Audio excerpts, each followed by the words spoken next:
All right, moving along, we have our next presenters. This is plural, so I'm very pleased to introduce Jen Owen, who is co-founder of the e-NABLE volunteer community, as well as Neesha Rahim, who is CEO of BitSpace. They're going to be giving a little bit of an introduction to two panel sessions that will be going on in the days to come. So on Tuesday, April 28th at 4:30 p.m. Central Time, the first panel discussion will be human-centered innovation, how to equip students with the skills and confidence to inspire change. And then another panel on Wednesday, April 29th at 4:30 p.m. Central will be 3D printed prosthetics and K-12, e-NABLE in the classroom. So Jen and Neesha, over to you. Hello.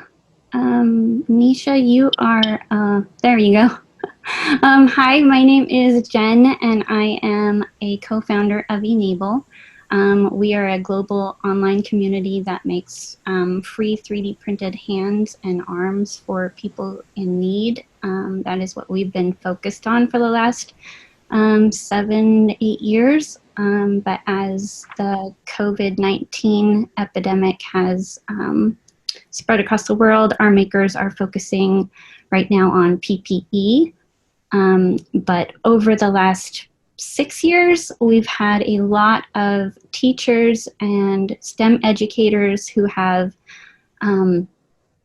really reached out and brought e-NABLE into their classroom as an example of how their students can use human-centered design and their ideas and imaginations to help make a difference in other people's lives with 3D printing technology and just basic STEM skills for creating and designing. We will be having a panel discussion specifically focused on e-NABLE in STEM education with another co-founder, John Scholl, another volunteer, Shashi Jain, and a few other and some amazing teachers. And I'm really looking forward to sharing how e-NABLE has impacted not just the recipients who get the hands that are coming out of the e-NABLE community, but the students who are making them. It's making a really big impact on them as people and humans, and they are really excited about being able to make a difference with what they create. Awesome. And I'm Neesha Rahim. I am the CEO of BitSpace, and I just want to say it is so exciting to be here, and I'm looking at the number of educators that have joined us, and I just think it's phenomenal of you to take your time out on a Saturday to be here, and you are our people.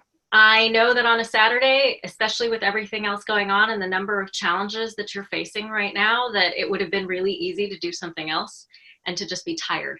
And you are the people who rise up. That's who you are. That's why you're here. And that's why we created the panels that we did. And I just want to say for a second why we created these two panels in particular. So at BitSpace, and I know at e-NABLE, the thing that lights both Jen and I up is seeing that spark of learning, that aha moment, that sense of empowerment and confidence that comes when you're able to see a problem and solve a problem. And I know that that's how the educators that are on this call feel as well. So as we were thinking about how do we do that? How do we best serve you right now? We decided to concentrate on these two subject areas. So the e-NABLE panel, which will allow you to really hear from other educators and then leaders in the e-NABLE space who've been involved for years and years, to be that bridge between intention and action. And what does that take? What are the challenges that educators that have done this, what are the challenges that they wish they had known about in advance? What are the surprising impacts that they've seen? So that's why we chose that panel. And the reason why we chose the human-centered design panel, and again, it's women leaders in education who are coming together to talk about what is human-centered design, how's it being used in the remote learning space, what are the challenges and opportunities at the table, how do you sift through those resources that are overwhelming to deal with right now. But really our point was, and our deepest desire is to support you. It's to support those of you who are rising up to the occasion. And at BitSpace, this is what we have done.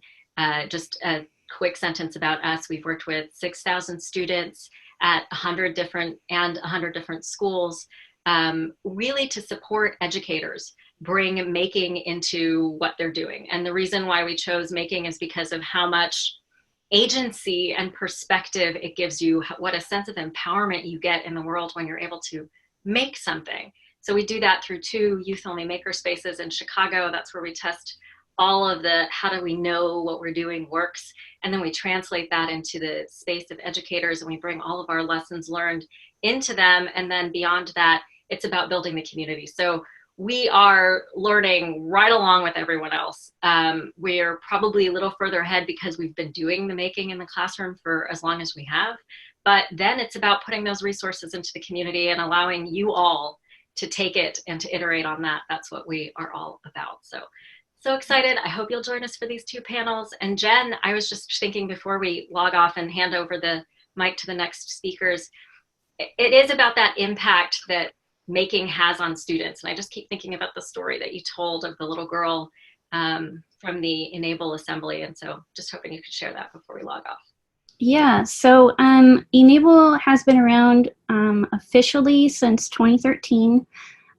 We have approximately 2,000 to 3,000 schools, which include K through 12 up through university levels in over 100 countries around the world, who have brought e-NABLE into their classrooms, all the way down to preschool and kindergarten. They're getting involved with sometimes non-3D printed projects, but they are being they're getting involved, and they're realizing that they can make a difference. I was able to do I'm not a teacher myself, but I was able to go in and do an assembly at Peck Elementary School in Chicago. And I gave my presentation, and then the kids were, raising their hands, asking questions. And my favorite question was from one of the younger kids in the kindergarten to 2nd grade, I believe. And she asked, can I do this when I grow up, when I'm bigger? And I said, you can do this now. You don't have to wait until you're older to help people and to use your ideas and imaginations to help change the world. And she just went, what? And she was just so excited. So e-NABLE is helping to show the kids that they don't have to wait until they go through college to become an engineer. They can start looking around their own houses and seeing, the drawer knob on the kitchen counter is broken. How can I fix that for mom? My brother isn't able to eat his cereal and read his book at the same time. How can I make a contraption that could work for him so he could do both and not be late for school? So it's been really cool to watch how teachers are incorporating e-NABLE into their classrooms and giving them e-NABLE as an example to start with to get their minds going. Oops, sorry, I think I was muted there. That's awesome. So, we're so excited to have people join us. The panels we'll be talking about, just to go over it just one more time, the e-NABLE in the Classroom one, we'll be talking about how to bring the e-NABLE program, which is around 3D printing prosthetics, into the classroom, and those are for donation to people in need. And people can expect to be walking away with some real ideas of how do you explain this to your administrator and get a yes if you're interested in doing this and you're a STEM or maker space teacher. How do I, what are the other opportunities at the table that I would like to know about, and to harness the community of educators that have done this before you? How do I take those lessons learned and bring them in before I go trying this myself? So that's for that one. And then the human-centered design one we're really excited about, because I think just, like I said, right now, what we all need is to feel empowered to make change and make a difference. And the one thing that we know we could really do is to empower kids to bring making into their house and do it in the remote space. So yeah, thank you. Wonderful. Thanks, Jen and Neesha. Really looking forward to those panels.